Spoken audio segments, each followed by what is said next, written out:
Morning CS paramedical में हम OT की क्लास देख रहे हैं। ओटी में हमारी कौन सी क्लास स्टार्ट हुई है?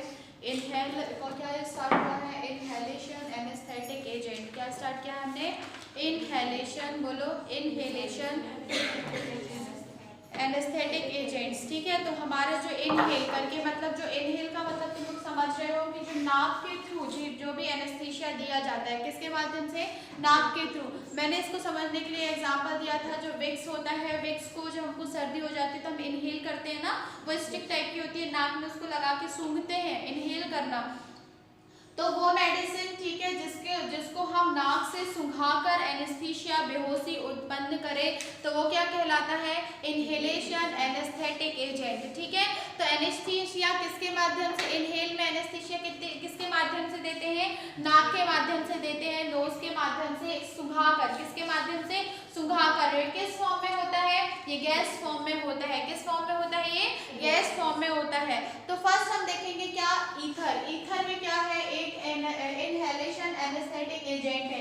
तो ईथर में फर्स्ट हम ईथर की प्रॉपर्टीज देखेंगे। तो ईथर कैसा होता है? ईथर को किस नाम से जाना जाता है? इसको एनेस्थेटिक ईथर या इथाइल ईथर के नाम से भी जाना जाता है। किस नाम से जाना जाता है? एनेस्थेटिक ईथर या इथाइल ईथर के नाम से भी जाना जाता है। ठीक है, ये क्या करता है? जो हमारी वॉलेंट्री मसल्स होती है, कौन सी मसल्स? वॉलेंट्री मसल्स में रिलैक्सेशन प्रदान करता है। किसमें?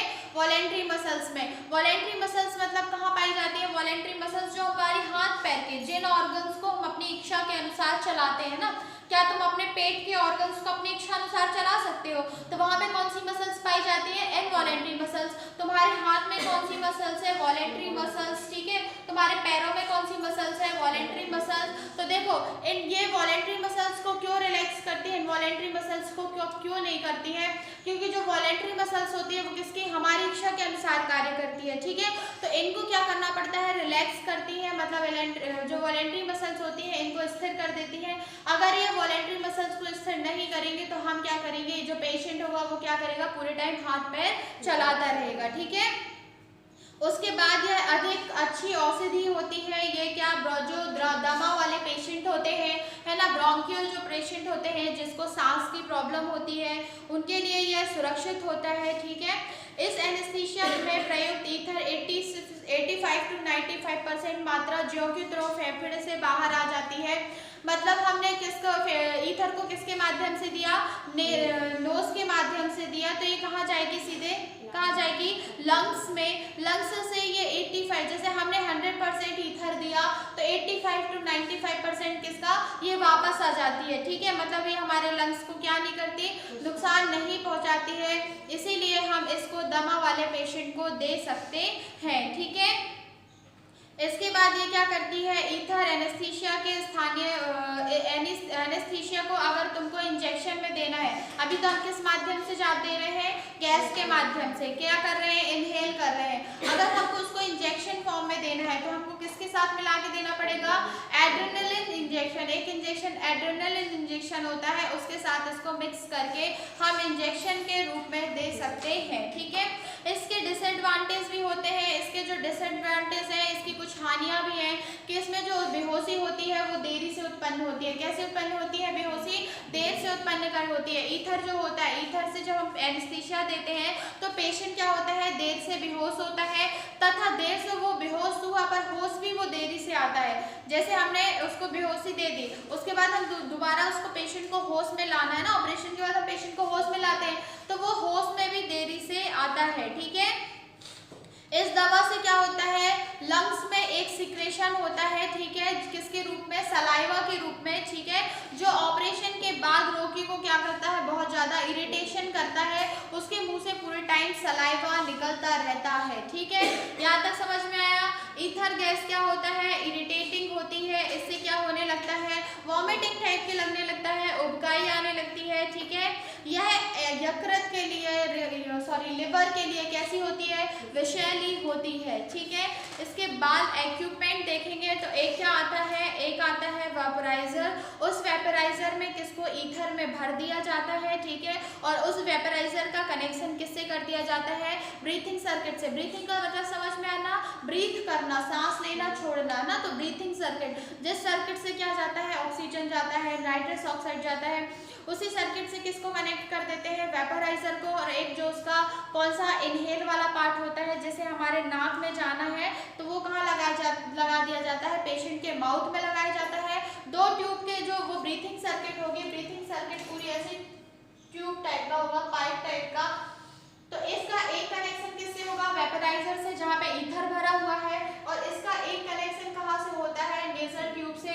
इस नेजल ट्यूब को कहाँ लगा दिया जाता है, नोज में लगा दिया जाता है, और पेशेंट क्या करता है, ईथर इनहेल करने लगता है, और पेशेंट में एनेस्थीसिया या बेहोशी उत्पन्न होने लगती है। ठीक है, प्रिकॉशंस भी रखने पड़ते हैं इन गैस को देने के लिए। तो क्या क्या प्रिकॉशंस रखना है, तो ईथर से बेहोश किए गए जो पेशेंट होते हैं उनमें क्या नहीं करना चाहिए, इलेक्ट्रोकॉटरी मशीन यूज नहीं करनी चाहिए। क्या नहीं करना चाहिए, इलेक्ट्रोकॉटरी मशीन यूज नहीं करनी चाहिए। सेकेंड हमने क्या देखा, ईथर के पास कभी भी आग या लौ नहीं जलानी चाहिए ना।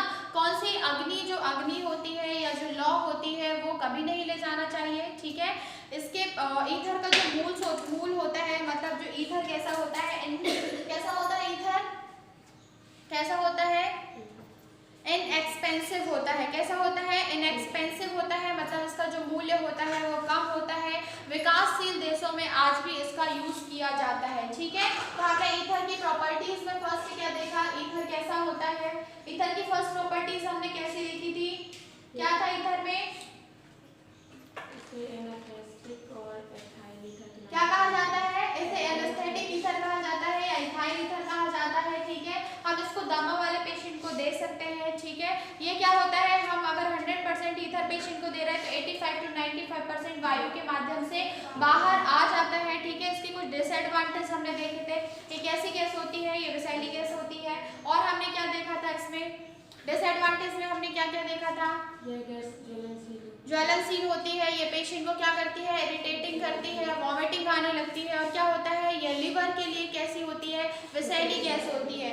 इसका एक प्रॉपर्टीज हमने ये भी देखी थी कि अगर इंजेक्शन के रूप में देना है ईथर को तो किसके द्वारा, एड्रेनलिन इंजेक्शन के द्वारा के साथ मिक्स करके इसे दे दिया जाता है। ठीक है, ईथर समझ में आ गया। ईथर के बाद अब हम क्या स्टार्ट करेंगे, हेलोथेन। क्या स्टार्ट करेंगे, हेलोथेन, फ्लुओथेन। क्या, हेलोथेन को और क्या कहा जाता है, फ्लुओथेन भी कहा जाता है। तो पहले हम इसकी प्रॉपर्टीज देखेंगे, ये कैसी होती है। हमने ईथर देखा, ईथर कैसा था, ज्वलनशील था, पर ये जो कैसा हेलोथेन है ये कैसा है, अज्वलनशील है। ठीक है, इसमें जो बेहोशी होती है वो कैसी होती है, तीव्र गति से होती है। ठीक है, इसके बाद हम इसमें देखेंगे यह श्वसन या जो हमारा रेस्पिरेटरी म्यूकोसा में इरिटेशन उत्पन्न नहीं करता।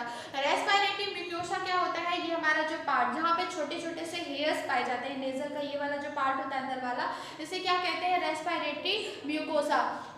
तो अगर ये ज्वलनशील होगी तो ज्वलनशील ऑटोमेटिक ज्वलनशील गैस अगर हम अंदर करेंगे तो हमारे यहाँ में इरिटेशन तो होगा। ठीक है, और इरिटेशन होगा तो हमें वॉमिटिंग लगेगी, पर ये कैसी गैस है, अज्वलनशील गैस है। ठीक है, इसको अगर हम रेस्पिरेटरी म्यूकोसा से ये निकलती है या गुजरती है तो इरिटेशन नहीं होता है। समझ में आया। इसके बाद हम देखेंगे इसके एडवांटेज। तो इसके एडवांटेज क्या है कि ये कौन सी ग्रसनी पेशियां तथा ग्रसनी पेशियों में क्या करती है, स्थितिन मतलब रिलैक्सेशन प्रदान करती है। ठीक है, ये पल्मोनरी व सलाइवरी ग्लैंड के स्राव को कम इसके पल्मोनरी व सलाइवरी ग्लैंड के स्राव कम हो जाते हैं। इसको देने से क्या हो जाता है, लार ज़्यादा सीक्रेट नहीं होती है। ठीक है, और इसके बाद हम क्या देखेंगे, वॉमिटिंग की संभावनाएं भी कम होती है, मतलब इसको देने से वॉमिटिंग भी कम होती है। यह एक ऐसा अच्छा कंकाल पेशी स्थलक है, मतलब ये हमारी बोन्स को, हमारी मसल्स को, मतलब पेशेंट की बोन्स को, पेशेंट की मसल्स को अच्छे से रिलैक्स कर देता है, जिसमें पेशेंट को अच्छा सा एनेस्थीसिया आ जाता है और पेशेंट का ऑपरेशन आसानी से किया जा सकता है। ठीक है, अब इसके कुछ डिसएडवांटेज भी है। तो ये कैसा, दुर्बल दर्दनाशक है। ठीक है, हृदय एवं रक्त परिसंचरण जो कार्डियोवास्कुलर तथा रेस्पिरेटरी सिस्टम के कार्यों को कम कर देता है, मतलब जो हार्ट की क्रिया होती है और जो हमारी सांस लेने की क्रिया होकर होती है उसको क्या कर देता है, कम कर देता है। ठीक है, गर्भाशय में संकुचन उत्पन्न करता है, जो हमारा यूट्रस होता है, यूट्रस में क्या करता है, यूट्रस को